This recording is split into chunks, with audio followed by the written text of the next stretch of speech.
Hello and welcome to episode 19 of the Statesmanship Project. In this episode, I want to discuss back to our equation for program success, and I want to discuss the interplay between the various variables in the equation. So if you remember, our equation is intensity plus frequency plus duration divided by rest, which is recovery plus adaptation, must equal 1 in order to have a successful program. Of course, you can be close to 1 and still be successful, but optimal success is at 1. So let's discuss the interplay of the variables. Let's assume that you have decided that you have 3 hours a week, Monday, Wednesday, Friday, 1 hour a day that you can dedicate to training. So you want to pick a program that is intense enough that it will stimulate adaptation and muscle growth, but not so much that you won't be able to recover from it in the 48 hours that you have until your next training session. So your frequency is 3 times a week. Intensity has to be moderate to potentially high depending on how well you recover. And then duration, which is the volume of training, has to be less than an hour, or an hour, maximum 3 times a week.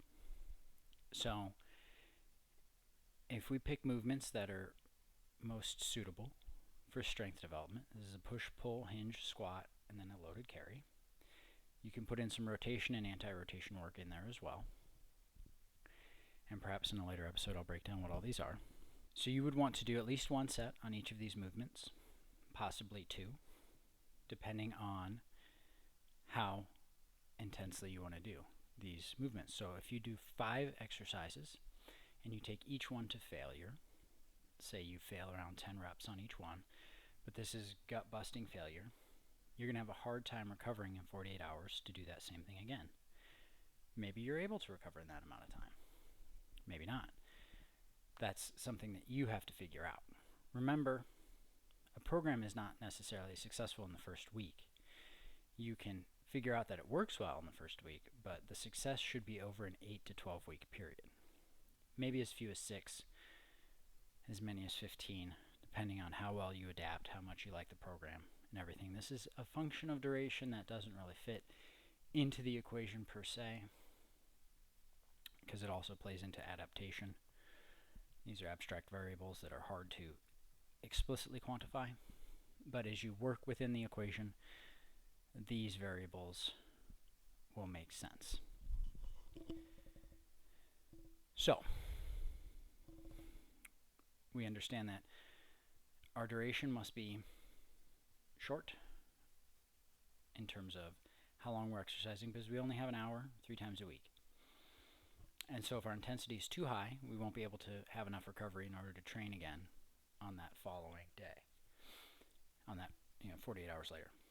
And if our intensity is too low, we won't make enough progress and we'll end up having too much recovery time. And we'll be missing out on an opportunity to stimulate our muscles. So we have to find that right balance. Our frequency is set in this due to our available time.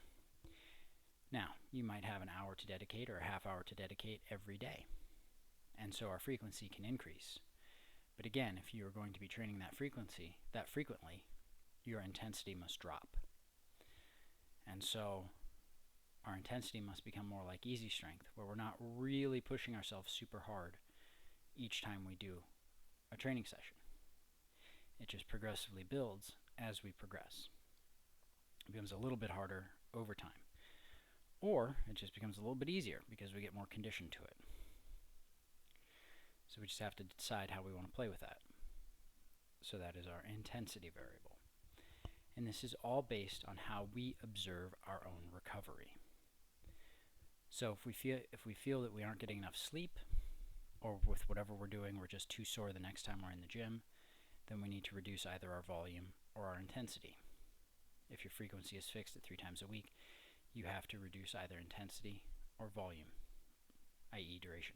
These are your 2 other variables that can be reduced in order to accommodate the amount of recovery and adaptation that you need in order for your equation to balance at 1. So once we figure that out, And this is all trial and error until you've been doing this long enough that you know exactly how much recovery you need from a given amount of work. And once we have this understanding, then we can adjust our programs more specifically for our own goals and our own needs. However, if we are stuck with 3 times a week and that's all we can do, we have to adjust either our intensity or our duration based on how much recovery we need. So maybe we're only training for a half hour a day 3 times a week. Maybe we take longer rest breaks between sets if we want to train for that full hour, thus reducing our intensity. Maybe you want to grind it out in 15 minutes and give yourself an extra 45 minutes worth of recovery time. And maybe that's enough for you. Maybe you want to spend that extra 45 minutes then on recovery work, doing stretching and mobility and foam rolling and things of this nature. These are elements that you have to play with and discover as you work through the equation and as you work through different programs on your strength training journey.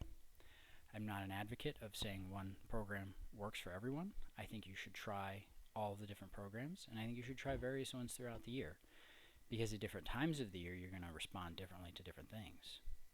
In my mind, in the summer, you're going to want to have more energy for outdoor activities, and maybe you even want to exercise outside. So you want to do something that is brief, moderate to low intensity, and you could do something frequent, so like easy strength every day outside, followed by loaded carries outside, because it's great weather to push or pull a sled or do sandbag carries and things of that nature because you're outside and the weather's nice.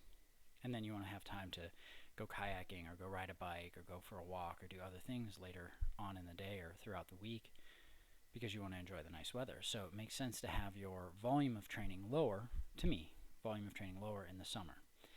Now, if you're preparing for a fall sport, your preparatory training might have to be a little bit higher.